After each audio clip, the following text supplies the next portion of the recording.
Дараагийн мэдээг танилцуулъя. Япон улсын зүгээс зохиогчдын эрхийг хамгаалах, зохиогчдыг зохиол бүтээлээ хэвлэн нийцлэхийн төлөө орлож байгаа татвар урамшууллыг нэмэгдүүлэх чиглэлд ажиллаж байгаа юм байна. За Япон улсын соёлын агентлаг уран бүтээлчд болон дуу хөгжмийн студийн бүтээлийг кафе, фитнес зэрэг газруудад фон хөгжим буюу арын хөгжим болгон ашигласан тохиолдолд зохиогчийн эрхийн дүрмийг шинжилэн найруулахаар төлөвлөж байгаа юм байна. За арилжааны байгууламжаас цуглуулсан татварыг одоогоор зөвхөн дуу зохиогч болон хөгжмийн зохиолчид төлдөг болвол Япон улс уран бүтээлчдийн эрхийг илүү сайн хамгаалах зорилгоор 142 улс орон бүс нутаг нэгдсэн энэхүү бодлогыг өөрийн улсдаа хэрэгжүүлэхээр ажиллаж байгаа юм байна. За өөрөөр хэлбэл бусад улсуудыг гүйцэн оюуны эрх болон зохиогчийн эрхтэй холбоотой хуулийн эрх хамгаалтыг сайжруулах чиглэлд ажиллаж байгаа юм байна. За соёлын асуудал эрхэлсэн агентлаг зөвлөлтөх зөвлөлтөө уг төлөвлөгөөг танилцуулсан байна. За зохиогчийн эрхийн шинчилсэн хуулийн төслийг 1-р сарын 23-нд эхлэх парламентын ээлж чуулганаар хэлцүүлэхээр төлөвлөж байгаа юм байна. За Японы зохиолч, хөгжмийн зохиолч, хэвлэн нийтлэгчдийн эрхийн нийгэмлэгийн мэдээснээр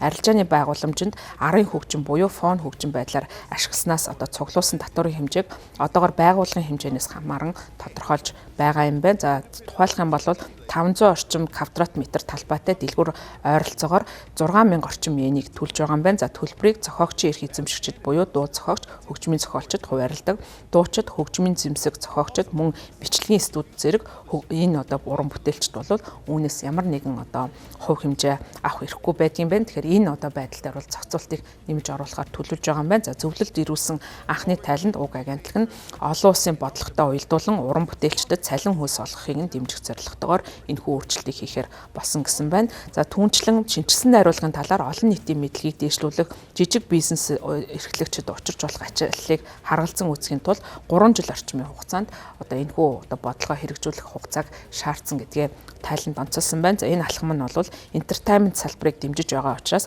олон нийтээс бас дэмжлэг авж байгаа ч гэсэн зарим нэгэн нэмэлт зардлыг бууруулах арга хэмжээ авахыг олон нийтийн зүгээс уриалж байгаа юм байна. За тус зөвлөлтөнд төлбөрийн хэмжээ, татвар цуглуулах зэрэг дэлгэрэнгүй мэдээллийг хэлцэхээр төлөвлөж байгаа юм байна. За 3 дугаар сарын сүүлд гэхэд өөрийн энэ асуудалтай холбоотой тайлан хэвлэн нийтлэхээр төлөвлөж байна.